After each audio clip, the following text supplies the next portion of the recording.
For each of the following species, write the Lewis dot structure, predict the shape and the hybridization of each central atom, give the bond angles, and state whether it is polar or nonpolar. In order to accurately draw the Lewis dot structure of each molecule, I will need to know the valence electron of each atom. For example, carbon has 4 valence electrons, nitrogen has 5, oxygen has 6, and fluorine has 7. For this molecule, the central atom is tin and it has 4 valence electrons. Tin is the least electronegative in this molecule. The other 3 atoms are chlorine, which have 7 valence electrons. The central atom has a lone pair. Tin has 4 valence electrons and chlorine has 7 valence electrons.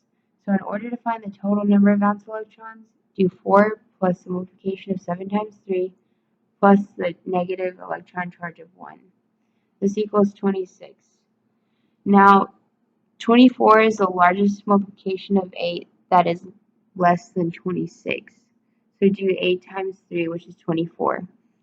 To find the lone pair, subtract 26 minus 24, and that results in 2 electrons, which equal a total number of 1 lone pair. This molecule is polar.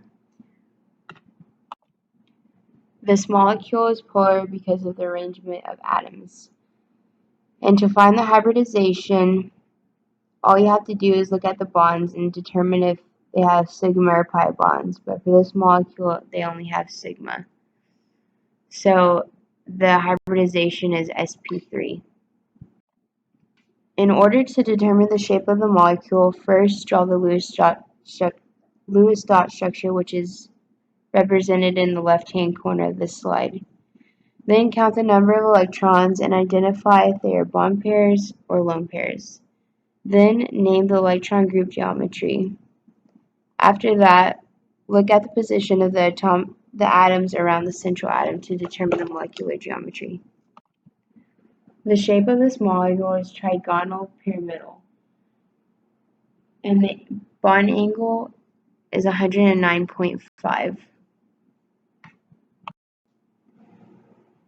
For this molecule, the central atom is Te and it has 6 valence electrons. Te is the least electronegative in this molecule. The other 3 atoms are oxygen, which have 6 valence electrons. The central atom doesn't have a lone pair. Te has 6 valence electrons and oxygen has 6 valence electrons. So in order to find the total number of valence electrons, do 6 plus the multiplication of 6 times 3, which equals 24. Now 8 is the largest multiplication of 24. So you do 8 times 3. And to find the lone pair, you subtract 24 minus 24, which equals 0 in this case. So that means this molecule doesn't have a lone pair. Now, this molecule is nonpolar because it doesn't have a dipole moment, and there's an even amount of electrons. We can use the formula Sp parentheses 3 minus pi to find the hybridization. Now, to determine the shape of the molecule, first draw the Lewis dot structure, which is in the bottom left-hand corner. Then count the number of electrons and identify if they are bond pairs or lone pairs, and then name the electron group geometry. The fourth step is to look at the positions of the atoms that are around the central atom to determine the molecular geometry. The molecular geometry of this molecule is trigonal planar.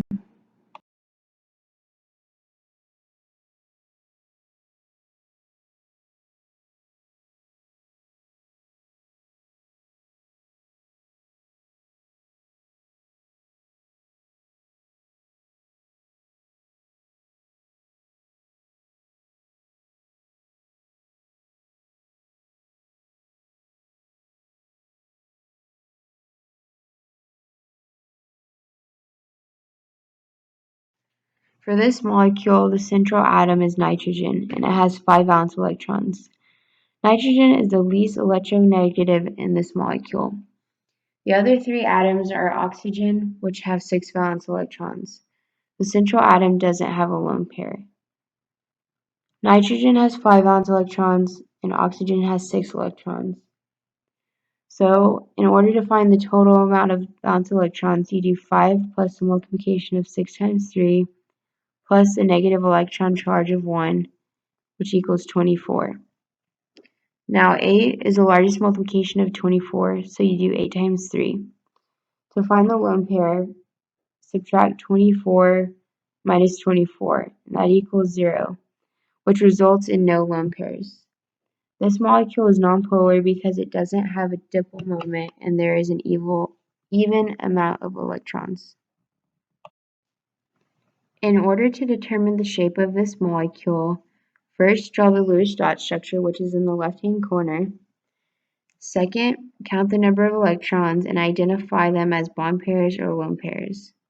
And then third, name the electron group geometry. And the fourth step to find the shape is to look at the positions of the atoms around the central molecular geometry. With that being said, the shape of this molecule is trigonal planar. Now that we have assigned the geometry of this molecule, and by using VS-EPR, we can automatically assign the hybridization.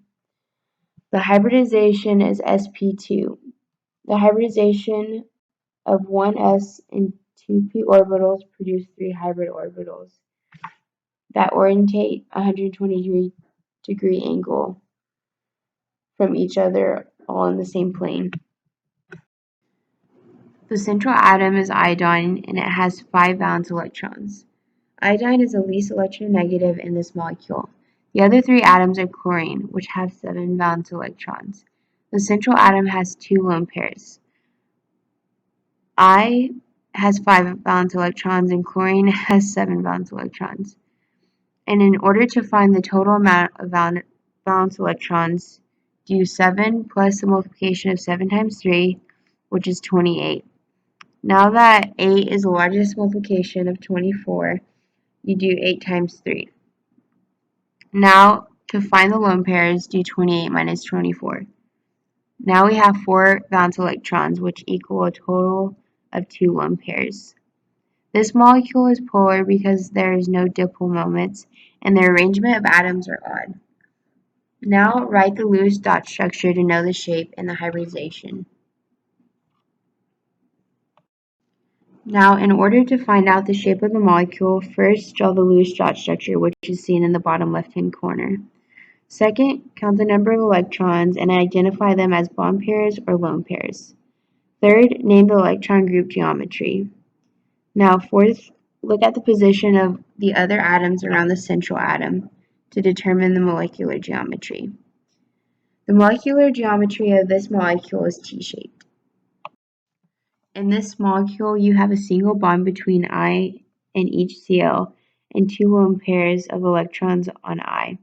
This gives an electron geometry of trigonal bipyramidal, which corresponds to the hybridization of sp3d. Thank you for watching, homie.